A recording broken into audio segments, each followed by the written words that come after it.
आव्हान कोणाचं नाही, सगळं आव्हान फेल होणार. आपल्याला जरी तिकीट मिळालं तर तरी काही फायदा नाही त्यांच्या अर्धे मतदान तिकडे आहे. सगळ्यात जास्त मत खैरे साहेबाला पडणार. खैरे साहेब 1.5 लाख मतांनी निवडून येणार सर. आव्हान कोणाचंच नाही खैरे साहेबाला. उद्धव बाळासाहेब ठाकरे यांची ओरिजिनल शिवसेना आहे. हे सगळे पैसे घेऊन मोकळे झालेले कामं कुठं झालेली नाही. यावेळेस खैरे साहेब 1.5 लाख मताची भरकान निघतील. कधी कुठल्या कार्यक्रमाला असो कशाला असो खैरे साहेब ताबडतोब उपलब्ध होतात. खैरे साहेब 6 लाखाच्या पुढे मतदान घेणार आहे. काय सांगाल बाबा, कशा पद्धतीने चंद्रकांत खैरे यांचं वातावरण 100% निवडून येणार आहे आणि जास्त मतं पडणार आहे. काय वाटतं की त्यांची हवा सध्या कशी आहे जिल्ह्यात? हवा एकदम जिल्ह्यात तालुक्यात सगळ्या ठिकाणी चांगली आहे. चंद्रकांत खैरे यांना कोणाचं आव्हान असणार आहे, काय वाटतं तुम्हाला? आव्हान कोणाचं नाही, सगळं आव्हान फेल होणार आहे. जर आपण पाहिलं तर शिवसेना शिवसेना भुमरे यांना तिकीट या ठिकाणी मिळालं. घुमऱ्याला जरी तिकीट मिळालं तर तरी काही फायदा नाही त्यांच्या अर्धे मतदान तिकडे आहे. शिल्लक येतात जालन्याकडे गेलेली.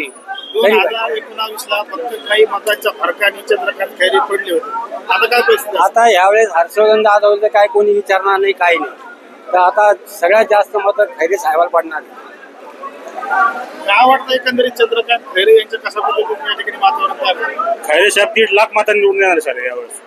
आणि तो दुसरा उमेदवार भुमरे साहेब ते उमेदवार आहे. ते जालन्यामध्ये मोडत ते पैठण त्याची हवाच नाही. त्याचं टिपच जप्त होणार. 3 नंबर राहणार. चंद्रकांत खैरे यांना कोणाचं आव्हान असणार? आव्हान कोणाचंच नाही खैरे साहेबाला. जलील आणि खैरे साहेब दोघच भाग. जर आपण पाहिलं तर 2019 ला फक्त थोड्याफार मताच्या फरकाने पराभव झाला होता. पूर्ण बरोबरी होऊन जाणार यावेळेस. खैरे साहेब पूर्ण म्हणजे 1.5-2 लाख मतांनी निवडून येणार. यावर्षी शिवसेना विरुद्ध शिवसेना ओरिजिनल शिवसेना आमची उद्धव ठाकरे. उद्धव बाळासाहेब ठाकरे यांची ओरिजिनल शिवसेना आहे. किती मताच्या फरकानं खैरे साहेब विजय होतील काय वाटतं? 1-1.5 लाख मतांनी निवडून येतो. टक्कर होईल का? नाही होणार. टक्कर नाही काही. टक्कर झाली तर कोणामध्ये असेल? जलील मध्ये खैरे मध्ये भुमरे नाही. 4 नंबर राहणार. भुमरे 3-4 नंबर. गद्दार ते गद्दार असते. काय वाटतं मला, विकास कामं जिल्ह्याभरामध्ये झालेत, काय झालेत, काय फरक? 100% निवडून येणार खैरे साहेब. वातावरण कशा पद्धतीचं?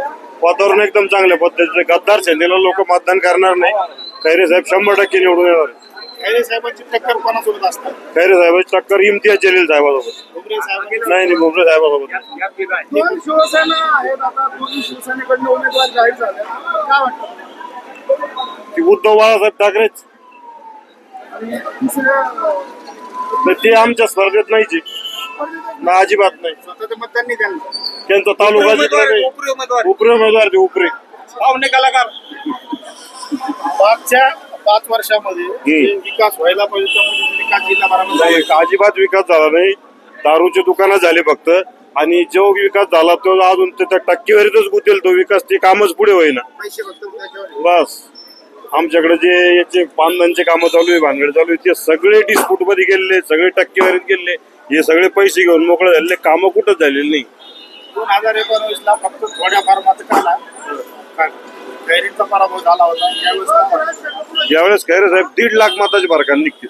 कशामुळे, काय कारण आहे? बरोबर, शिवसैनिक जे गद्दार गेले, या गद्दाराची आणखीन मोठ्या प्रमाणात सहानुभूती खैरे साहेबांना मिळणार आहे. काही जण असं म्हणतात की चंद्रकांत खैरे भेटी देत नाही, लोकांना भेटत नाही. विरोधक म्हणत असतील खैरे साहेब भेटता. खैरे साहेबासारखा नेताच नाही उपलब्ध.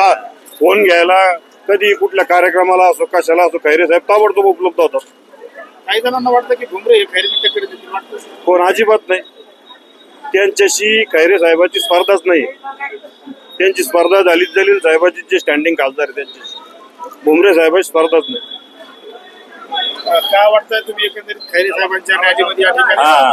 नाही, खैरे साहेब 6 लाखाच्या पुढून मतदान घेणार आहे. 6 लाखाच्या पुढून. काय वाटतं 6 लाखाचा निर्णय येतील? 6 लाख मतदानाच्या पुढे मतदान जातील खैरे साहेबाला. काय कारण असेल यावर्षी? काय या 5 वर्षामध्ये जे 20 वर्षामध्ये ज्यांचे जे खैरे साहेबाचे जे विकास आहे तो या सिटीसाठी भरपूर. त्या 5 वर्षामध्ये काहीच विकास झाला नाही.